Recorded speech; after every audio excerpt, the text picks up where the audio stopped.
Bad to worse, wickedness, final end of God's enemies. Encouraging, sobering, beautiful expression here in the 37th Psalm. Encouraging, beautiful verse 20. But the wicked will perish, the enemies of Jehovah will vanish, they will vanish like smoke. Enemies and enemies. Look forward, enemies vanishing like smoke. Their enemies. The final end of God's enemies and his enemies. We look forward to the apostates and the enemies. They're finally going to be gone. All these despicable enemies destroyed, never ever to live again. Now, it's not that we rejoice in someone's death, but when it comes to God's enemies, finally, despicable apostates who enemies and enemies.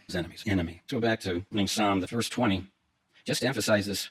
But the wicked will perish, the enemies of Jehovah will vanish like glorious pastures. Particularly, they will vanish like smoke.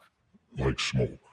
So I thought this would be a nice memory aid to this verse stay in the mind. Here's what Jehovah's promising. Hey.